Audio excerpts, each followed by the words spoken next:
Xavier Moreau, bonjour et merci de nous avoir honorés avec cet entretien. Bonjour. Bien, alors ma première question, c'est en ces temps de retour en force des conflits à haute intensité, alors qu'on pensait qu'ils faisaient partie de l'ancienne histoire. Quelle est la place des drones, aussi bien de reconnaissance que d'attaque, dans la conduite des combats dans une guerre de haute intensité moderne? Est-ce que c'est vrai, comme disent beaucoup de médias, on peut renverser le résultat ou l'issue d'une guerre avec un drone? Non, c'est pas vrai. C'est pas vrai. Je pense que, en fait, les médias ont été impressionnés par ce qui s'est passé pendant le conflit au Nagorno-Karabakh entre l'Arménie et l'Azerbaïdjan il y a un an et demi. Et en fait, effectivement, ça a donné à l'Azerbaïdjan donc l'utilisation des drones Bayraktar, ça leur a donné un avantage qui a été, je dirais pas décisif, mais qui a été déterminant pour la victoire de l'armée azérie sur l'armée arménienne. Et le problème, c'est que les raisons de cette suprématie, donc ce côté déterminant, n'ont pas été analysées sérieusement. Enfin, ça a été analysé par quelques experts, mais pas ceux qu'on invite sur les plateaux de télé. C'est qu'en fait, c'est une arme du fort au faible. Ça a marché contre l'Arménie parce que l'Arménie avait une DCA très limitée. Elle a fait des mauvais choix, notamment en voulant privilégier certains systèmes qu'elle avait elle-même développés qui étaient pas au point. Et ensuite, parce que, eh bien, l'Arménie était incapable d'aligner le même matériel face à l'Azerbaïdjan, donc qui a bénéficié donc ces drones, hein, les fameux Bayraktar, qui sont Mhm. fabriqués en Turquie. Donc, ils sont en fait un assemblement et ça c'est important de le savoir, c'est un assemblement de sous-ensembles qui sont importés, essentiellement des pays occidentaux, Canada, États-Unis, Allemagne, Angleterre, je crois aussi. Donc en fait, c'est une production bien faite, hein, turque, mais il y a beaucoup de sous-ensembles. Et notamment, ça a posé un problème à la Turquie, puisque comme il y a des fortes minorités arméniennes, par exemple au Canada, les Canadiens ont voulu commencer à mettre un embargo sur ces sous-ensembles. Bon, finalement, ça n'a pas eu lieu. Et puis, de toute manière, le conflit dans Nagorno-Karabakh est gelé, on va dire, actuellement, et les Bayraktar ont été réorientés vers l'Ukraine. Et les Ukrainiens, les Kieviens, et sans doute les conseillers militaires occidentaux étaient persuadés que ce serait également un système qui permettrait de changer la donne. Or, ça a été, on va dire, une des grandes déceptions sur le matériel qui a été livré par les Occidentaux. Il y a même il y a eu un des responsables ukrainiens, qui je crois est du ministère de la Défense, je sais plus, mais qui a été piégé par des canulars, des rois des canulars téléphoniques russes qui s'appellent Lexus Ouais, ouais. Sevova, et dans lequel, voilà, il dit en fait le Bayraktar, ça sert à rien, c'est nul. Et en fait, c'est pas vrai. Le Bayraktar, c'est pas que ça sert à rien, c'est simplement ça sert si vous avez la domination sur l'adversaire. C'est-à-dire que dans un conflit comme le conflit ukrainien, à la limite, c'est les Russes qui pourraient déployer des Bayraktar. Parce que les Russes ont la supériorité aérienne, ils ont une DCA échelonnée sans équivalent au monde, et ils ont des avions, donc eux peuvent détruire très facilement les Bayraktar ukrainiens ou l'équivalent des Bayraktar, alors que les Ukrainiens auront beaucoup plus de mal. Il y a aussi un autre aspect qu'il faut prendre en compte, c'est que même si un Bayraktar c'est moins cher qu'un avion de chasse, c'est quand même 5 millions de dollars pièce. Donc quand vous vous faites abattre un objet de 5 millions de dollars, c'est une grosse perte. Mhm. Et c'est facile à abattre parce que c'est très lent. C'est c'est un système subsonique. Et donc, en fait, les Russes ont fait une véritable hécatombe, d'autant plus qu'ils avaient appris à combattre ces drones turcs en Syrie. Et donc, ils n'ont pas du tout été surpris. Et même s'il y a eu effectivement quelques succès, notamment au début, mais bon, rien de vraiment, rien en tout cas qui a changé la donne, ça a été, on peut dire, la grande déception. En revanche, il y a une autre manière d'utiliser les drones qui a été vraiment décisive, à mon avis. Alors, bon, pas décisive, il n'y a rien de vraiment décisif, qui a été déterminante, on va dire, et ce sont deux types de drones. Les premiers drones qui ont percé à ce moment-là, disons, trois types de drones pour être précis. Ce Mhm. sont les drones iraniens, ou en tout cas d'origine iranienne, les Geranium, Garan en russe, ou les Shahid, je crois, en iranien. et en fait, qui sont des drones qui sont préprogrammés, donc qui ne sont pas guidés. Ils sont préprogrammés sur une cible, et donc ce qui fait qu'ils ne peuvent pas être brouillés, puisque une fois que vous avez rentré, vous ne pouvez pas les diriger. Il n'y a pas de caméra, ils vont droit sur la cible. Et donc, ce sont des drones extrêmement bon marché. On parle autour de 10 000 dollars, entre Mhm. 10 et 20 000 dollars pièce, donc ce qui est rien. Ce sont des drones suicides avec une grosse charge explosive. Je crois que ça emporte plus de 50 kilos d'explosifs. Donc ça, avec ça, vous pouvez faire quelque chose.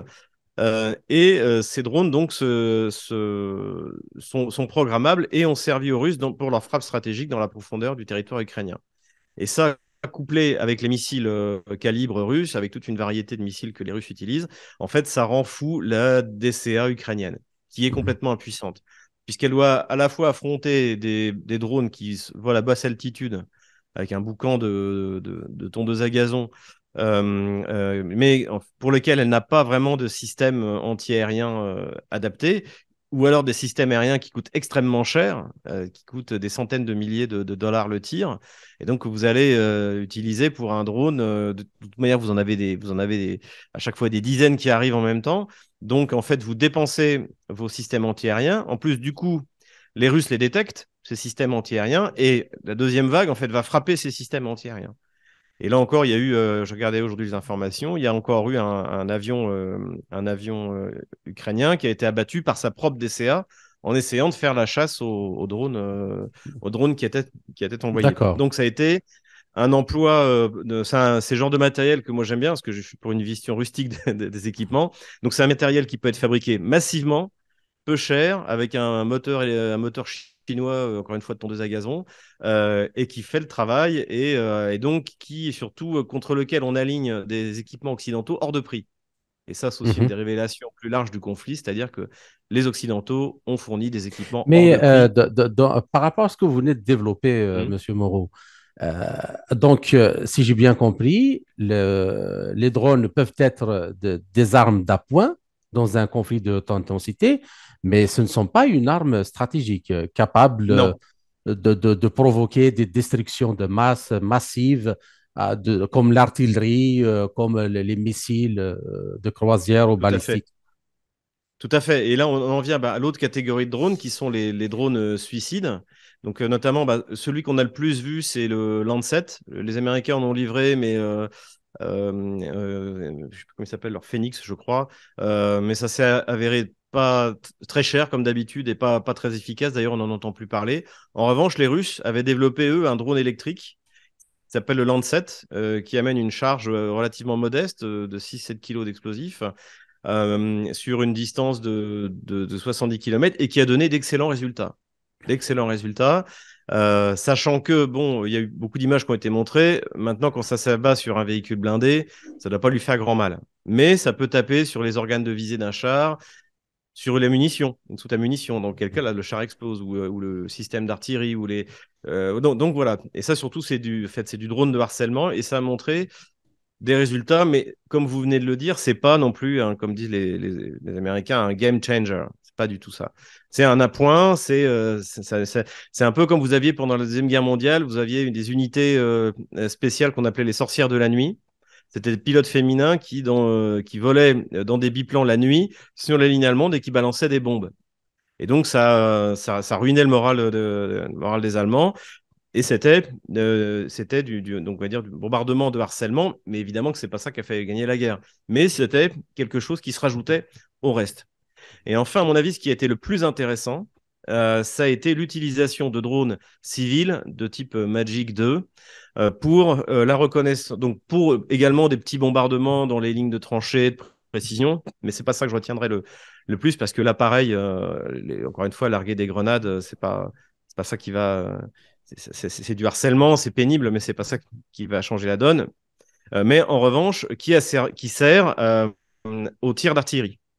Et donc, vous voyez maintenant, et notamment les Russes ont développé immédiatement des écoles de pilotes de drones. Donc, dans toutes les unités d'artillerie, d'infanterie, de chars, vous avez des opérateurs de drones qui Ouais. coordonnent les tirs, non seulement de l'artillerie, mais la progression de l'infanterie, et également qui permettent aux chars de tirer au-delà au-delà de leur visée. Mhm. C'est-à-dire qu'un char peut tirer au-delà de la ligne d'horizon qu'il observe. Et c'est un tir qui existe, mais qui était très peu utilisé parce que les tankistes considèrent que c'est une perte de munitions et de temps. Mais là, maintenant, en fait, les opérateurs de drones peuvent diriger des tirs au-delà de l'horizon avec les chars. Donc ça, c'est vraiment quelque chose de totalement innovant. Et ceux qui ont le plus développé ça, en fait, ce sont les Russes. Et paradoxalement, au début, c'est quelque chose qui a été amené sur le champ de bataille plutôt par les Ukrainiens, enfin en gros par les Américains, qui avaient tiré pas mal également d'expérience de l'Azerbaïdjan. Mais très rapidement, les Russes ont pris le relais. Et surtout, en fait, toute la société civile russe s'est cotisée pour offrir des drones. Et donc, moi j'ai vu ça dans le Donbass, vous avez des stocks de drones Magic 2, parce qu'il y a quand même des pertes, forcément. Ouais, ouais. Surtout qu'en plus, en hiver, bah, les batteries se vident plus rapidement, etc. Donc, il y a des pertes, mais par rapport à un drone qui coûte 5 millions de dollars comme le Bayraktar, c'est pas du tout le même niveau de perte, et ça en vaut la chandelle. Parce que l'efficacité de l'artillerie, ça n'a absolument plus rien à voir. Et pour ceux qui parlent justement au-delà de ce que vous venez d'expliquer, d'utiliser les drones comme des moyens de diversion. Il y a certains qui ont, certains analystes, et je vous demande justement je parle sous votre contrôle, de le confirmer ou de l'infirmer que le destroyer Moskva a été, les systèmes de radar et de détection de projectiles ont été un peu désorienté par un drone avant qu'il ne soit visé par un missile Neptune. C'est bien possible. Alors, il y a plusieurs hypothèses sur la destruction du croiseur Moskva. Mais c'est une hypothèse tout à fait possible, que effectivement, c'est une attaque conjuguée de plusieurs systèmes pour en fait désorienter les systèmes antiaériens du croiseur Moskva, puisque le croiseur Moskva, en fait, c'était un c'était un croiseur de protection en fait. Donc il y avait des systèmes antiaériens dessus. Et donc en fait, tout à fait, c'est quelque chose qui a pu être utilisé. Et dans ce cas, on parlerait plutôt du drone Bayraktar. Mhm. Mais pour moi, encore une fois, ce qu'on a vu, le drone Bayraktar n'a pas été, au contraire, à mon avis. D'ailleurs, les réactions de la compagnie Bayraktar en fait, c'est le gendre d'Erdogan. Le fils Bayraktar a épousé une fille d'Erdogan. Et donc, c'est quelque chose d'important, je vais dire, c'est un succès, c'est quelque chose de très Ouais. prestigieux en Turquie. Et pour Bayraktar, c'est un mauvais l'Ukraine. Autant l'Azerbaïdjan a été une publicité vraiment extraordinaire, autant l'Ukraine, ça a vraiment été là pour le coup du black PR, comme disent les Américains, c'est-à-dire une mauvaise relation publique parce que bon déjà en fait déjà on n'en parle plus. Hein. Vous regardez. Ouais, ouais. Euh, même les Russes ne montrent plus. Les Russes en ont détruit beaucoup. Les Russes en ont montré énormément donc des modèles éventrés. Donc évidemment, ça fait une mauvaise publicité. Mais aujourd'hui, paradoxalement, pour revenir au Bayraktar, où des drones, les Russes ont un drone de ce type, alors qui n'est pas encore produit en série, qui s'appelle l'Orion. Aujourd'hui, les Russes pourraient déployer l'équivalent du Bayraktar. Parce que c'est eux qui ont la maîtrise, c'est eux qui ont la maîtrise en fait. Ceux qui ont la DCA, ceux qui ont la maîtrise du ciel, ça leur coûterait moins cher et c'est moins risqué parce que malgré tout, Kiev a toujours des systèmes aériens, de déployer des drones que de déployer des chasseurs. Mais c'est vraiment la révélation pour moi, ça a été la coordination. Et là-dessus, les Russes sont vraiment au niveau de la perfection en ce moment. Entre toutes ces unités, vous avez eu pas mal de documents filmés. On voit notamment les équipes d'assaut russes qui sont dirigées par un opérateur de drone qui dit non, non, attends, derrière la maison, ils t'attendent. Donc en fait, le groupe de combat sait où est attendu. Donc à tous les niveaux des troupes de mêlée, donc tankistes, enfin cavalerie en français, infanterie et surtout artillerie. Évidemment, on en trouve partout. Et c'est vraiment la révolution. Et de ce point de vue-là, je pense qu'à mon avis, toutes les armées maintenant, dans toutes les sections de combat, enfin, moi je suis un En ancien. particulier, c'est-à-dire que si on intègre de plus en plus la technologie de la miniaturisation, de telle façon à rendre le drone d'une taille d'une libellule, Exactement. par exemple, et faire en sorte qu'il peut piloter toute une opération sans qu'il ne Alors, soit détecté. le problème de la taille d'une libellule, c'est que ça sera bien en combat en localité, mais après, pour observation, n'importe Ouais, quel coup ouais, de vent, il va partir. Donc, il faut quand même quelque robuste. chose d'assez costaud. Mais d'ailleurs, le Magic 2 donne de beaux résultats, hein. Il y a des kits qui permettent d'adapter, soit de larguer des grenades, mais encore une fois, c'est pas ça que je retiens. Le plus intéressant, vraiment, c'est ça, et c'est cette coordination. C'est cette coordination, et je pense qu'à Mhm. terme, on aura des drones qui vont transmettre en temps réel directement au système d'artillerie. Enfin, tout ça va être, à mon avis, de plus en plus intégré. Alors après, ça peut commencer aussi à coûter cher. Vous voyez, le problème, c'est ça. C'est-à-dire que ce qu'a révélé le conflit ukrainien, c'est pourquoi est-ce que les drones Guéran iraniens sont bien? Parce qu'ils coûtent pas cher. Et que Mhm. quand vous êtes dans un combat de haute intensité, au bout d'un moment, vous arrêtez de jouer avec des gadgets. Et l'avantage du Magic 2, je crois que c'est fabriqué en Chine, c'est qu'en fait, bah, vous en achetez, vous en achetez, vous en achetez, vous en achetez. Il y a pas de limite, en fait. Et enfin, pour finir sur les drones, on a aussi des choses intéressantes, c'est que on a vu apparaître, utilisés par les Ukrainiens, des Tupolev 149 Strige, donc qui sont des Ouais, ouais. drones soviétiques de la fin des années 80. Et donc des drones à réaction en subsonique, hein. Et donc les Ukrainiens, alors bon, c'est quand même un truc assez vieux. Alors les Ukrainiens essayent d'en tirer un sur Kaluga, mais le truc est tombé. Parce que c'est quand même du vieux matériel. Mhm. Donc on imagine qu'ils ont dû mettre, mettre des. Donc ça, bon, mais ce qui est intéressant, c'est qu'on voit que finalement les Soviétiques étaient pas mal en avance dans ce domaine-là. Et que bon, bah, avec la chute de l'Union soviétique, les années 90, Ouais, en il y a fait, beaucoup ils de ont pris choses qui ont énormément été de retard. abandonnées. Voilà. Et on peut dire que même du point de vue du drone, le conflit pour la Russie a démarré un an trop tôt. Parce que la Russie a développé toute une gamme de drones, y compris l'équivalent du Bayraktar, l'Orion, j'en ai parlé, mais ils ne sont pas encore en état d'être fabriqués en série, d'être utilisés. En revanche, le Landsat, le petit drone suicide électrique, là, s'est avéré une vraie réussite. Avant de poser une question fondamentale pour la fin de cette première partie, je voudrais quand même vous poser une question sur la possibilité de fabrication de drones hypersoniques. C'est-à-dire qu'ils soient armés avec des armes même de destruction massive tactique, de bombes atomiques tactiques, et qui pourraient faire des distances de milliers de kilomètres en quelques minutes. Est-ce que c'est une perspective que vous voyez possible? Et si c'est oui, comment elles peuvent influer sur un conflit de haute intensité? Ah, vous savez, on peut dire que déjà un Kinjal, qui est une arme hypersonique, c'est déjà un drone hypersonique en fait. Absolument. Mais Ouais. c'est un drone suicide. La question du drone hypersonique, c'est-à-dire si vraiment on fait un aéronef, c'est-à-dire que c'est un avion sans pilote, c'est comme ça qu'on dit en russe, без пилотный, sans Mhm. pilote, qui puisse voler en hypersonique et revenir. Et pour l'instant, je ne pense pas que les technologies hypersoniques russes permettent de voler et de revenir parce que la friction, le frottement du vent sur enfin de l'air sur les missiles hypersoniques en fait abîme la structure. Ce qui n'est pas gênant pour un missile puisque le missile à la fin il est détruit. Mais si vous avez toujours pas, par exemple, d'avion hypersonique russe, c'est parce qu'il y a un problème d'usure des matériaux qui, à mon avis, les Russes sont en train de travailler dessus, hein. On Mhm. finira par l'avoir. Mais avant d'avoir un drone hypersonique, il faudra d'abord qu'on ait un avion hypersonique piloté. Mais c'est tout à fait envisageable dans un avenir proche même, je dirais, oui. Les Russes ont une telle avance dans ces technologies-là qu'on pourra à terme faire voler un avion hypersonique. Et donc, à partir du moment où un avion peut voler, eh ben, un drone peut voler. Alors, vous voyez le Sukhoi 57, le dernier né de la famille Sukhoi, Mhm. il est prévu pour être utilisé comme un drone, c'est-à-dire sans pilote. Et les Russes, comme les Français d'ailleurs, comme Dassault, comme les Américains, et les Chinois travaillent sur le tandem avion de chasse drone. Donc là, un Ouais, drone ouais. beaucoup plus lourd,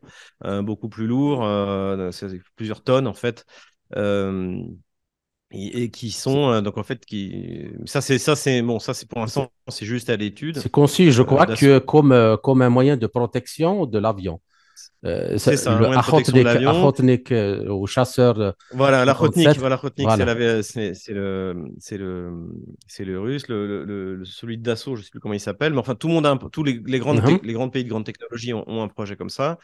Mais ça, on parle du point de vue technologique, c'est complètement autre chose. Et c'est des drones qui eux-mêmes emmènent des missiles, hein. Donc, D'accord, mais effectivement, on va vers de plus en plus de robotisation du champ de bataille. d'accord. Maintenant, est-ce que ce qui s'est passé au Haut-Karabakh entre l'Azerbaïdjan et l'Arménie pourrait se répéter euh, en Ukraine face à l'armée russe, juste en faisant voler, par exemple, des centaines, voire Non, des milliers de drones. non. Je pense que ceux qui pouvaient faire ça, c'était les Bayraktar. Je crois que la Turquie n'est plus très chaude pour en vendre parce qu'encore une fois, ça lui fait une mauvaise publicité. Et puis, c'est quand même 5 millions de dollars et ça tombe comme des mouches. Donc, Hmm. je pense qu'on en verra. Il y en aura encore de temps en temps utilisé, peut-être dans une offensive ponctuelle où là, bah, tant pis, hein, tant pis pour les pertes, on avance. Mais je ne pense pas. Peut-être que les Russes en utiliseront. Alors, ce ne sera pas des Bayraktar, ce sera pour tester les leurs, notamment l'Orion. Les Américains refusent de livrer des drones Reaper, donc c'est des drones, eux, qui font plusieurs Ouais, tonnes, d'attaque, ouais. mais parce que c'est pareil, les drones Reaper, c'est bien pour bombarder l'Irak, l'Afghanistan, un pays qui n'a aucun système de défense anti-aérien sérieux. Voilà. Ouais. Déployer des Reapers sur le territoire ukrainien, ils vont tomber comme des mouches. Évidemment, je ne sais pas qui fait les Reapers, je ne sais pas si c'est Lockheed Martin ou Raytheon ou General Electric, enfin, peu importe, ou Boeing, je crois que c'est Boeing. Donc, ces drones-là, le fabricant n'a pas envie de les voir, encore une fois, éventrés. C'est une arme, en fait, c'est une arme qui permet à des pays, on va dire, de haute technologie avec des armées de taille significative, de déployer une supériorité aérienne à bas coût. Ça coûte moins cher de balancer un drone Reaper que de balancer un Rafale, un F-18. Voilà. Et donc, c'est pour ça. Et en plus, comme ça consomme peu, puisqu'il y a, ils sont conçus comme des planeurs. Donc, en fait, ça permet, par exemple, le Bayraktar, il reste 24 heures dans l'air. Et Ouais. le Reaper, ça doit être pareil. Alors qu'un avion de chasse ou un bombardier, et surtout, il peut pas planer comme on consomme un peu, comme c'est le cas d'un drone. Donc, il peut vraiment rester en survolant toute une zone pendant longtemps. Mais ça marche sur des territoires où vous pouvez pas vous faire détruire. D'accord. Ce qui était le cas, le cas, et encore partiellement parce que les Arméniens ont quand même réussi à détruire des Bayraktar. Et pour en ce qui concerne, parce que actuellement, il y a beaucoup de pays, qu'ils soient occidentaux, la Russie, la Turquie, Israël, les États-Unis, la France, qui développent la technologie des drones ESAIM, c'est-à-dire comme un escadron de drones qui peut avoir un système de centralisation des informations ou de centralisation des ordres de tir. Est-ce que vous pouvez nous indiquer à nos auditeurs à Oui, quel, mais où se il y a trouve cette... énormément de, Mhm. voilà, il y a énormément de projets hein, dans ce sens, hein, ça se trouve. Mais pour l'instant, il y a rien d'accompli. En plus, il faut voir aussi que la lutte contre les drones, quand même, se développe elle aussi, notamment avec les moyens Ouais, les électroniques. Et les Russes contre-mesures. aussi voilà, sont très bons là-dessus. C'est sans doute même les meilleurs. Les Américains aussi ont livré des systèmes à l'Ukraine. Donc voilà. Et si vous voulez, c'est le problème de développer. Encore une fois, c'est le problème du coût du développement de ces armes et à qui elles sont destinées. On peut estimer qu'à terme, des armées comme l'armée américaine, l'armée russe vont réussir à brouiller les Magic 2. Donc de nouveau, on va avoir une escalade en fait dans l'utilisation de ce matériel. Et notamment, je pense que là, ça va jouer en faveur de la Russie, parce que la Russie, pareil, la guerre électronique est un domaine dans lequel ils sont les meilleurs, c'est reconnu, y compris Ouais, par ouais. outre-Atlantique.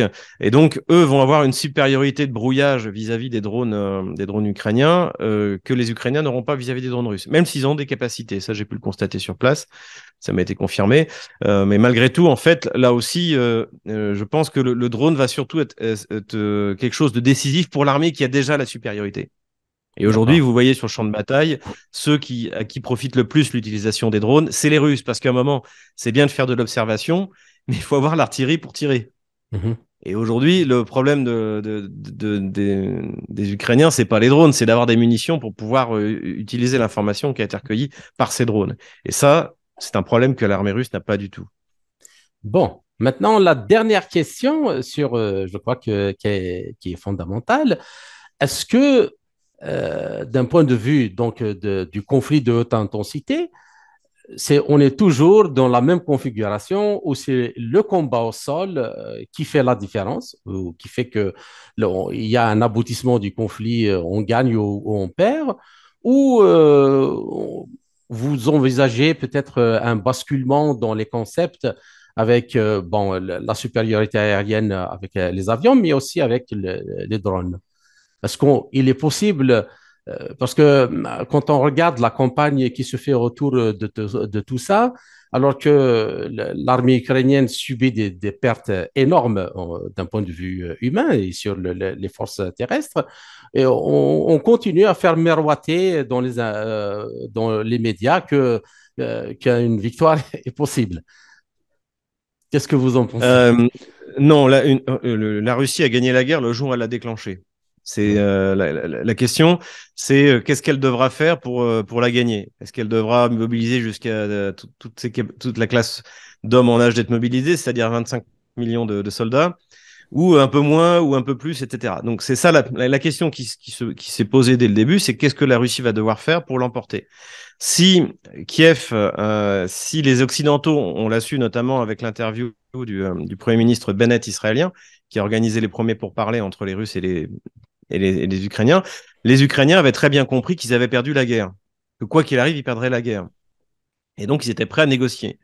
Et c'est l'OTAN qui a poussé l'Ukraine à tenir bon en disant on va vous aider, de toute manière on va mettre des sanctions, comme avait dit Victor Hollande, comme ils en ont jamais vu, et ces sanctions provoqueront l'écroulement de l'économie russe. Je vous renvoie à Bruno Le Maire. Et donc les gens descendront dans la rue et donc renverseront Vladimir Poutine. Navalny sera président, la Russie sera démembrée, etc., etc. Je caricature, mais c'est à peu près ça. Donc c'est une méconnaissance profonde de l'économie russe. Euh, et ce qui fait que les Russes ont compris au mois de juin que malgré la perte de Mariupol, malgré la perte de Lysychansk, malgré la perte de Severodonetsk, la guerre allait continuer et donc ils ont changé de format, changé de stratégie. Ils sont passés dans une stratégie d'user l'armée ukrainienne. Surtout que ce qu'ils ont pu observer, c'est que toutes les contre-attaques qui avaient été menées par l'armée ukrainienne leur avaient coûté très cher en vie humaine de manière épouvantable. Et c'est pour ça qu'au même moment, vous avez une propagande ukrainienne qui projetait sur l'armée russe ces résultats catastrophiques, en expliquant les pertes, etc., ce qui était complètement faux. Donc, il y a eu l'intoxication, les Occidentaux se sont auto-intoxiqués, sans comprendre ce que les Russes faisaient, c'était qu'en fait, eh bien, ils s'étaient mis dans un mode de ce que j'appelais la broyeuse. Et ils se sont mis à broyer, littéralement, toutes les forces ukrainiennes sur toute la ligne de front, parce qu'ils avaient cette supériorité de puissance de feu qui a pendant jusqu'au mois de novembre a compensé leur infériorité numérique. Et avec cette puissance de feu, ils ont fait baisser la supériorité numérique kievienne, enfin otano-kievienne, qui a permis d'ailleurs à les deux contre-offensives ukrainiennes, enfin surtout la première, la deuxième, c'est pas vraiment une contre-offensive. Enfin, il y a eu des contre-offensives dont aucune n'a fonctionné, c'est plutôt parce que la Russie s'est retirée finalement. Mais en fait, la supériorité numérique, ils étaient à 8 contre 1 dans la contre-offensive dans la région de Kharkov. Les Russes ont vu qu'en fait, ils ne lésinaient pas sur les moyens, que le matériel humain n'était pas un problème pour Kiev, et donc ils ont décidé d'utiliser leur puissance de feu pour détruire. Et aujourd'hui, c'est ce qu'ils continuent à faire. La différence, c'est que maintenant, eux, ils attaquent. Donc la broyeuse avance sur toute la ligne de front, doucement, sûrement. Dès que ça coince, on s'arrête. Artillerie, artillerie. On avance, on recule. Mais comme on a des munitions de manière illimitée, ce qui n'est pas le cas de Kiev, eh bien en fait, on en profite et ils sont en train de broyer l'armée ukrainienne. Et je ne vois pas ce qui pourrait, c'est même pas moi qui le dis, c'est le colonel Kempf qui l'a dit il n'y a pas longtemps, c'était sur LCI, je crois. Même le général Yakovlev l'a dit, on voit pas comment l'Ukraine pourrait gagner aujourd'hui. C'est Donc, et à la limite aujourd'hui, c'est ça en arrêté. à votre avis, jusqu'à nouvel ordre, c'est les forces terrestres qui gagnent Ah oui, la oui. guerre, mais Alors pas voilà, le... il y a aussi quelque chose d'intéressant, c'est que les avions ukrainiens ne volent pas. sauf au ras du sol pour l'attaque au sol, comme les avions russes. Ça, c'est tout à fait compréhensible. La DCA russe est la meilleure au monde. Vous avez tout un Mhm. système échelonné. Pour chaque drone, avion, vous avez un système adapté. Donc, en fait, c'est vraiment quelque chose de très efficace. Donc, que les Ukrainiens ne volent pas et que d'ailleurs les Occidentaux ne veuillent pas donner d'avions parce qu'ils considèrent que ça servira à rien, sauf des avions d'attaque au sol, c'est tout à fait compréhensible. En revanche, ce qu'on a observé aussi, c'est que les Russes ne survolent pas le territoire ukrainien, sauf encore une fois les avions d'attaque au sol qui volent très bas et qui échappent au radar. Pourquoi? Parce qu'il suffit à Kiev d'avoir quelques systèmes antiaériens efficaces. Et les Russes n'ont pas envie de perdre une dizaine de Sukhoi 35, de Sukhoi 34, Mhm. donc voilà. Et donc, ce qui fait que vous n'avez pas vu, par exemple, se déployer au-dessus du sol, ce qu'on a vu en Syrie, au-dessus du territoire ukrainien, des Tupolev, des gros bombardiers, des Tupolev 122, des Tupolev 95, des Tupolev 160, parce que le risque est trop gros. Parce que l'Ukraine a encore des vieux missiles S-300 ou S-200 qui feront l'affaire sur des avions comme ça. Il y a une chance sur 10 que ça tape, mais il y a une chance sur 10. Et les Russes n'ont pas envie de perdre un Tupolev D'accord. 160. Donc on s'aperçoit que finalement aujourd'hui, avec un minimum de systèmes antiaériens mais performants, en fait, le risque est élevé. Le risque est élevé et c'est la même raison pour laquelle je pense qu'il n'y aura pas de chasseurs bombardiers envoyés par les Occidentaux, parce que en fait, la chance de survie par la DCA russe est quasiment nulle. Donc OK. personne n'a envie de. Donc, ma question, avant de passer aux applications civiles que je pense seront plus intéressantes pour l'humanité, plus que provoquer des guerres et en tuer des gens. Donc, il y a beaucoup de drones militaires, notamment américains, ont été utilisés dans la région du Sahel et c'était pour combattre le terrorisme. Comment analysez-vous cette utilisation et à votre avis, est-ce que les drones dans cette région-là ont servi justement à mettre fin au mouvement terroriste? Oui, tout à fait. Ben, en fait, là, l'utilisation de ces drones contre un ennemi qui ne peut pas s'en protéger, soit du point de vue du renseignement, soit même du point de vue militaire, si jamais ce sont des drones armés, c'est la bonne utilisation. Et là, vous pouvez effectivement déployer des drones du type Bayraktar, parce que, eh bien, en bas, en dessous, il n'y a pas de système antiaérien qui permette de les neutraliser. Il faut bien se rendre compte qu'un drone Bayraktar, ça vole à 10 000 mètres. Donc vous le voyez même pas en fait quand il vole au-dessus de vous. Et Mhm. même les drones, les petits drones Magic qu'on peut acheter dans le commerce, quand ils sont à 2000 mètres, vous pouvez à la limite peut-être l'entendre, mais le voir sûrement pas.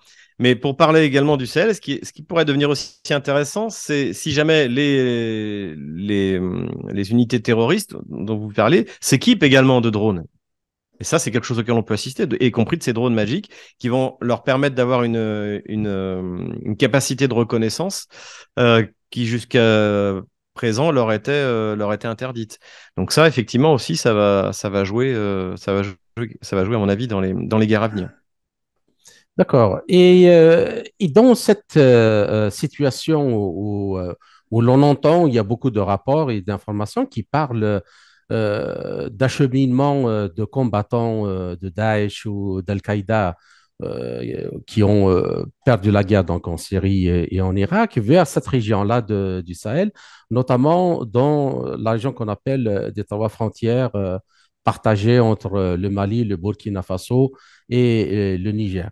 Est-ce que justement l'arrivée de gens terroristes et djihadistes très aguerris au combat et euh, de très grandes connaissances en termes de guérilla, si l'on rajoute, comme vous venez de le soulever, une capacité de maîtrise de cette technologie de drone, est-ce que ça ne serait pas quelque chose qui peut vraiment amener de sérieux problèmes au pays Ah d'Israël? si, ah si, ah bien sûr que si, bien sûr que si, que l'arrivée de ces combattants aguerris va être quelque chose qui va devoir être pris en compte. L'utilisation également par ces combattants aguerris de technologies civiles, mais qui peuvent être d'un emploi militaire. Donc je parlais des drones Magic 2.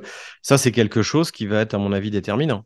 Et j'espère que les Burkinabés, les Nigériens et les Maliens sont prêts justement à s'adapter à ce genre de menaces. Alors, l'avantage, c'est qu'il y en a notamment qui travaillent avec Wagner. Et s'il y a bien aujourd'hui Mhm. une société militaire privée qui est au fait de ces avancées technologiques et surtout de leur emploi sur le champ de bataille, c'est bien Wagner. Et je pense qu'il va y avoir effectivement toute une expérience, un retour d'expérience qu'on appelle les rétex, soit du côté ukrainien, soit du côté russe, qui va être extrêmement précieuse pour pouvoir affronter précisément ces matériels. Sachant que ces matériels, encore une fois, si vous êtes une armée régulière, normalement, vous pouvez vous doter de moyens de brouillage pour faire les Russes. On a vu Kalachnikov a produit une espèce de fusil à ondes. Il y a l'équivalent côté américain également. Donc côté ukrainien. Et donc, mais ça, c'est évidemment que c'est un aspect du combat de demain qui doit être intégré. Et j'espère que notamment l'armée française ou l'armée, je sais pas, algérienne, là, est en train de l'intégrer au sein de ses unités. Ça veut dire que dans une section de combat, vous avez un pilote de drone. Et Mhm. vous avez deux, trois personnes qui sont capables de piloter le drone et de diriger les opérations. Donc, faut pas un idiot, vous voyez, de diriger les opérations, de diriger les feux. Ça, c'est quelque chose qui, à mon avis, aujourd'hui, ça doit bouillonner dans toutes les armées et ça doit faire vraiment partie du combat. On ne pourra pas faire ça. Et D'accord. également de tout ce qui est utilisation des forces spéciales, si vous voulez, notamment tout ce qui est combat en localité, même pour attraper un forcené, il vous faisiez allusion au micro-drone de la taille d'une libellule. Ça, c'est des choses qu'on va voir arriver. Et également des drones terrestres. Donc, ils sont plutôt des robots, on parlera plutôt que de Ouais. drones. Et donc là, les Russes sont en train de déployer pour essai des drones terrestres, des espèces de petits chars avec des moyens de feu. Ils en ont déployé en Syrie pour les tester. Ça n'a pas été terrible, hein, d'après ce que j'ai entendu. Mais là, depuis, ils ont évolué. Donc, on va avoir effectivement de plus en plus de robotisation du champ de bataille, en fait. Est-ce que, Monsieur Moreau, est-ce que vous ne pensez pas qu'il serait nécessaire de mettre en place une réglementation concernant la commercialisation des drones, y compris civils, qui soit stricte pour faire en sorte que justement ce genre de drone ne tombe pas entre les mains de gens qui ne voudront pas du bien, du bien à leurs semblables? Écoutez, c'est un peu comme la réglementation de l'arbalète au Moyen Âge. Vous savez que l'Église voulait interdire l'arbalète parce que c'était une arme tellement meurtrière et surtout qui permettait à n'importe qui d'avoir une arme mortelle et efficace entre les mains. Il n'y a même pas besoin d'apprendre à tirer à l'arc. Mais ça n'a pas marché. Donc, je pense qu'il y aura effectivement des législations qui seront prises, notamment, vous voyez ça surtout, je dirais, là où le drone peut être utilisé. Par exemple, évidemment, tout ce qui est autour des centrales nucléaires, des objets stratégiques, des bases, Absolument. etc. Là, je pense qu'il y a déjà une réglementation et qui peut coûter assez cher à celui qui enfreint cette réglementation. Sur la vente, euh, il le faudrait, je dirais presque, hein. C'est un peu comme une détention d'armes. Mais je pense que c'est quand même difficile. Je pense que c'est quand même difficile. Et puis, il y a toujours des pays qui réussiront à en importer. Vous aurez du marché noir. Il vaut mieux réglementer un minimum plutôt que d'interdire. Euh, Mhm. Interdiction, ça marche rarement. Non, c'est pas Donc, l'interdiction, mais une ouais. Mais une réglementation. réglementation, oui, mais je pense que dans pas mal Ouais, de pays, elle est déjà en place, hein. ouais. J'avais assisté à une manifestation à Moscou à l'époque de Navalny. J'étais allé voir un observateur. Ils avaient essayé de déployer un drone et il y avait un membre des forces de l'ordre qui était arrivé avec son canon à ondes, là. Le truc était descendu tout de suite. Mhm. Et donc voilà. Et le déploiement de drone est interdit justement à ces occasions-là. Mais oui, oui, ça va légiférer, c'est sûr. C'est sûr, c'est évident. Mais même, D'accord. enfin, aujourd'hui, vous combattez par exemple dans des quartiers des trafics de drogue. J'imagine que les dealers se sont déjà dotés de drones qui leur permettent de surveiller les alentours et de voir si la police débarque. C'est ça. À leur place, c'est ce que je ferais. Donc, effectivement, il va falloir, l'utilisation des drones est quelque chose qui va devoir être pris en compte comme par toute non seulement par les armées, mais également les forces de l'ordre. Elles vont pouvoir les utiliser, mais qui en même temps vont devoir les combattre parce que c'est une arme extrêmement précieuse pour des terroristes, pour des dealers, pour des malfrats, tout est possible. D'accord. Bien, maintenant, nous allons passer aux applications civiles de drones, notamment dans l'Afrique subsaharienne et sahélo-saharienne. C'est un territoire qui est immense, mais généralement désertique, qui contient des espaces absolument désertiques. Est-ce que ça ne serait pas très judicieux, justement, de penser à des drones qui pourraient servir dans le renforcement d'un système de santé, par exemple le transport de médicaments, le transport d'un protocole de soins. Ce sont des régions à cause de, comme l'Afrique du Nord, par exemple, qui subissent la sécheresse et un stress hydrique très sévère et où le risque d'incendie est quand même très, très important. Est-ce que une technologie style ISIME ou autre pour créer des centres de contrôle ou de lutte anti-incendie, est-ce que ce genre de choses peut-il apparaître justement dans la technologie des drones? En fait, ça existe déjà, hein. J'ai vu les Américains sont en train de faire des tests sur un transporteur, un drone transporteur qui peut transporter des marchandises. Donc ça peut être utilisé bien sûr par l'armée, mais ça peut être utilisé pour effectivement transporter des documents, des médicaments, évacuer, l'évacuation aussi, hein, Évacuation, oui aussi. évacuation de blessés, de civils.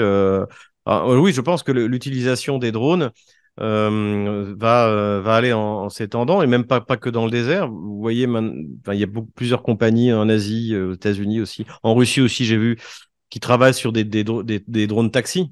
Vous pourrez prendre un taxi qui vous emmènera par la voie des airs à votre destination. Donc ça va ne faire que se développer. Que se développer. Et effectivement, il y a une utilisation dans les zones reculées qui, à mon avis, a un bel avenir devant elle. C'est certain. Et pour la lutte anti-incendie, c'est-à-dire que faire des drones de style militaire et qui peuvent transporter des bombes anti-incendie de telle façon à intervenir rapidement, même avec des drones supersoniques, rapidement ou avec des centres de contrôle. Qu'est-ce que vous en pensez?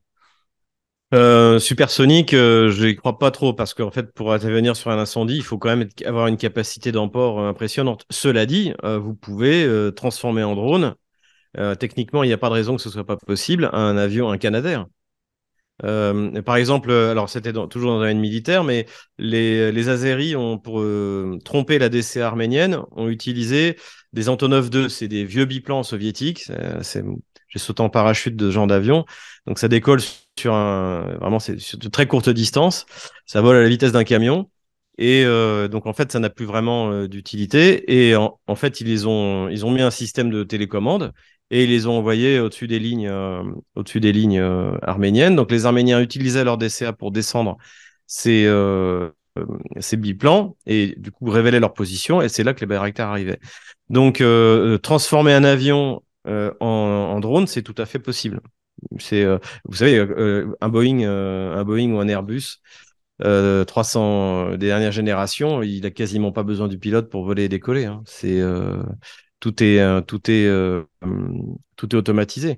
Et ça, Ouais. effectivement, c'est quelque chose auquel il n'y a aucune raison de ne pas pouvoir le faire. Et effectivement, ça économise euh, ça limite les risques que prennent les pilotes. C'est une solution Mhm. tout à fait envisageable. Euh, d'accord. Le mois de juillet de cette année, et il va y avoir le sommet Russie-Afrique. Et beaucoup enfin, au moins les plus grandes économies africaines comme l'Égypte, l'Algérie, le Nigeria, l'Afrique du Sud, qui est déjà membre des BRICS. Donc, ces trois pays, l'Algérie, l'Égypte et le Nigeria, aussi aspirent à euh, intégrer ce groupe et être le moteur de cette coopération Russie-Afrique. Est-ce que le transfert de technologie dans ce domaine de drones peut-il être ouvert aux Africains? Parce que les Africains, généralement, on ne leur laisse pas trop de chance pour avoir de transferts dans ce genre de moyens aériens. Est-ce que Ça la dépend. Russie, la Chine Voilà. pourraient être Ça dépend du niveau de transfert. Déjà, il faut voir une chose, c'est que par exemple, la Russie, elle fabrique pas des drones Magic, hein. Tout le monde, comme tout le monde, il les importe de Chine. Mhm, Après, sur effectivement des technologies de drones comme l'Orion, le Lancet, je suis pas persuadé que les Russes aient envie d'exporter leur technologie. Ils ont envie de vendre leur matériel, exporter la technologie, faire une production sur place. Peut-être dans le cadre d'une grosse commande. Mais par exemple, vous voyez un domaine extrêmement sensible qui est celui des réacteurs d'avions à réaction, hein. mhm. Les Russes ont toujours refusé même de produire sous licence en Chine. Et les avions de chasse chinois volent souvent sur des vieux moteurs soviétiques qui sont capables de produire, mais pour avoir des moteurs russes dernier modèle, il faut qu'ils achètent des avions russes dernier modèle. Donc, comme par exemple les Sukhoi 35, la Chine, tout d'un coup, alors qu'elle annonçait la production d'avions qui sont pas mal, hein, d'ailleurs, technologiquement, c'est très bien, mais il y a le domaine de la propulsion. Il y a trois pays qui sont capables de propulser, de fabriquer des moteurs à réaction. C'est la Russie, les États-Unis et la France, en gros. Voilà. D'accord. Avec SNECMA. Donc, c'est vraiment un savoir-faire assez unique et effectivement, une industrie comme la Chine aimerait bien l'avoir. Mais il ne faut pas sous-estimer les Chinois. Ils avancent, mais c'est comme les semi-conducteurs. Quand vous avez 10 ans de retard, avec le temps, le retard a plutôt. Comme est-ce que les autres restent pas l'arme au pied, donc le temps a plutôt se creuse plutôt que se remplit, à moins Mhm. d'une rupture technologique, hein, ce qui est toujours possible. Mais globalement, donc il y a des choses qui sont tout à fait qui peuvent être transmises. Cela dit, pour les pays africains, je pense pas que la Russie soit le partenaire idéal en matière de drones. On va voir. Bon, il y a le Lancet, mais bon, c'est pas, à mon avis, c'est pas quelque chose de très compliqué. Mais par exemple, l'équivalent du Bayraktar, c'est plutôt la Turquie qui serait un partenaire pour l'Afrique, je dirais. D'accord. Sachant que, comme je l'ai dit, ce sont des sous-ensembles, il n'y a pas grand-chose de turc. Mhm. L'avantage de l'Orion, c'est que les Russes, ils ont fait un truc 100% russe. Pareil pour les Chinois. Donc, à mon avis, aujourd'hui, si un pays qui voudrait produire sur place, au moins commencer à assembler sur place, moi, je m'adresserais en tant que pays africain, je m'adresserais à la Turquie, à l'Iran, pourquoi pas. Je m'adresserais à la Chine. Euh, la Russie comme la France, a pris du retard dans les drones. Pour l'instant, l'Orion, c'est juste un prototype. On l'a pas vu, il n'a pas été déployé sur le champ de bataille. Donc, la Russie en drone terrestre, à mon avis, pourrait représenter un partenariat intéressant. On va voir Mhm. ce que là, ils ont déployé il n'y a pas longtemps leur drone de combat, leur robot on va voir ce que ça va donner. Mais dans ce domaine-là, je pense que les Africains devraient chercher ailleurs. Et pourtant, je suis très russophile, mais on verra à peu près. Les carnets de commandes de l'armée russe, du complexe militaire industriel russe sont pleins. Il y a beaucoup d'argent. Là, c'est pas ce qui manque en Russie. Donc, si ça se trouve, on va assister à un saut qualitatif, hein. Faut pas sous-estimer les Russes. Mais en l'état, c'est plutôt les Russes Dans qui sont en l'état train des d'aller choses, chercher. Ouais, ils sont en train j'ai d'aller bien chercher à droite compris. à gauche, voilà, des choses. Bien. Et pour une dernière question, Monsieur Moreau, dans le contexte géopolitique actuel est très en mouvement avec toutes les plaques tectoniques qui se tapent d'un côté comme de l'autre depuis notamment le début de l'opération spéciale russe en Ukraine. Est-ce que on pourrait penser que ce prochain sommet Afrique-Russie serait un sommet exceptionnel, notamment en termes de propulsion de coopération, mais aussi en termes d'un nouvel espace de respiration pour l'Afrique, si, encore une fois, comme vous l'avez déjà dit, les Africains arrivent à saisir la chance, même avec la question. J'en suis persuadé. Déjà, il faut bien se rendre compte d'une chose, c'est que même si j'aime bien Manuel Todd, mais il disait il n'y a pas longtemps, oui, la guerre en Ukraine, c'est déjà une guerre mondiale. Non, c'est une guerre de l'Occident contre la Russie. Le reste du monde, soit ne se sent pas concerné, soit est même plutôt favorable à la Russie, hein. C'est-à-dire 80% de l'humanité. Et donc, je pense que l'Europe est en train de devenir une zone d'instabilité et que, eh bien, l'économie mondiale va chercher des zones de stabilité. Et comme vous le disiez, alors moi, je crois aux nations, donc j'aime pas trop quand on parle de l'Afrique, mais je pense qu'il y a des nations africaines au Mhm, sens mhm. du continent Absolument, oui. africain, donc Afrique du Nord et Afrique noire, qui ont leur épingle à tirer du jeu parce qu'elles ont des ressources. Bah, c'est le cas par exemple de l'Algérie, parce que elles sont neutres justement dans ce conflit et quoi qu'il arrive de ce qui va sortir de ce conflit, elles n'y auront pas pris part. Donc, elles seront devenues de facto des pôles de stabilité. Et surtout, la Russie, par exemple, il n'y aura pas de retour en arrière, si vous voulez. La Mhm, Russie va longtemps considérer que les Occidentaux ne sont pas des partenaires fiables. Le blocage de la moitié des réserves de change russes est tout simplement un suicide pour l'euro, mais même à terme pour le dollar. J'ai publié il n'y a pas longtemps une émission là-dessus pour Russia Today sur la dédollarisation. Et donc, en fait, il va y avoir des alternatives pour développer les ressources naturelles, pour les commercer en monnaie locale, des accords entre États sur le fondement, bah, comme plus il y a un progrès technologique, notamment des monnaies numériques. Rien n'empêche, par exemple, désormais, entre l'Algérie et Je prends l'Algérie puisque c'est le grand partenaire économique en Afrique de la Russie, notamment dans le domaine de l'armement. Mais rien n'empêche désormais l'Algérie de commercer directement soit en rouble, soit c'est dinar, c'est ça en l'algérien? dinars, oui.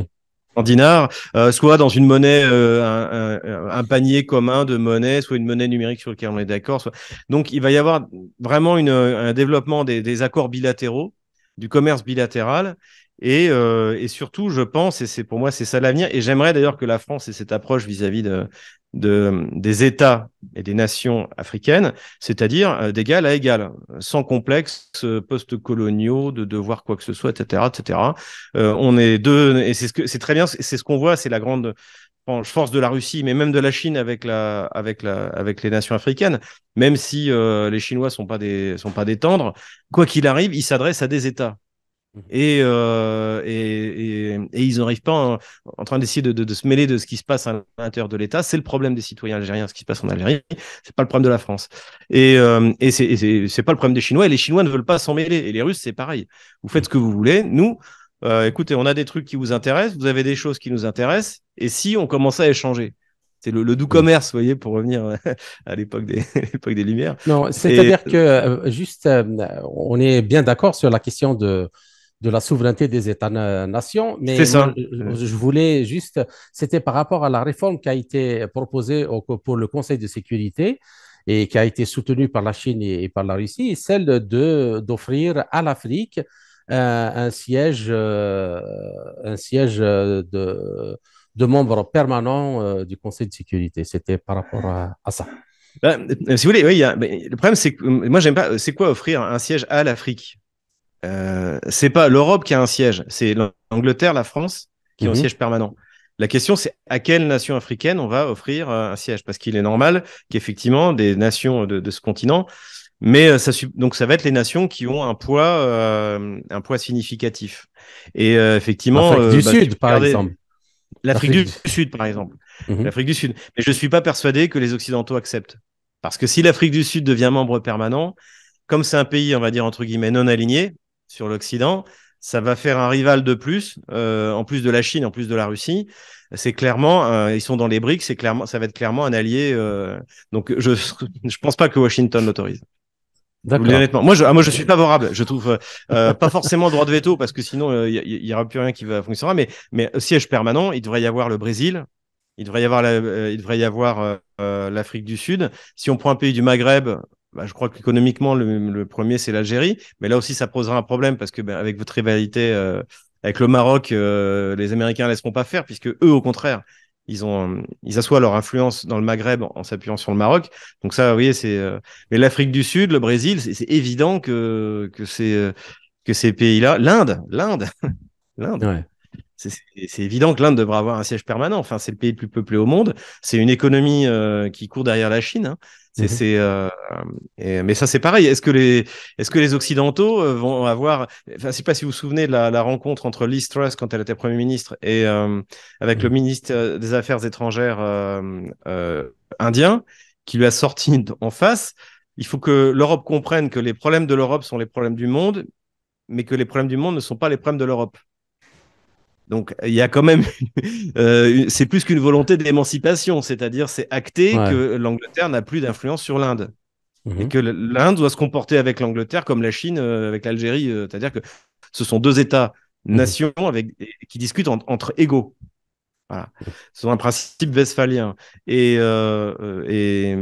est-ce que la Chine aussi laissera l'Inde avoir un siège de membre permanent? C'est D'accord. pas C'est certain, vous pas, voyez. Donc, comme diraient certains, ce n'est pas encore gagné. C'est ouais, une c'est pas bonne. encore gagné, c'est une nécessité. Aujourd'hui, le Brésil, je pense que ce serait faisable. L'Afrique du Sud, ce serait faisable, mais il faudrait quand même tordre le bras des Américains. Parce D'accord. que le Brésil, pareil, le Brésil, que ce soit Lula ou Bolsonaro, même si Lula s'entend bien avec Biden, sur le conflit ukrainien, ils ont envoyé l'Ukraine et la Russie dos à dos, hein. Mhm. C'est un grand échec de la diplomatie américaine. D'accord. Bah, je vous remercie, Monsieur Moreau. Et j'espère vous retrouver dans un autre entretien pour un autre sujet. Avec Euh, plaisir. Merci Merci pour beaucoup. votre invitation. Merci.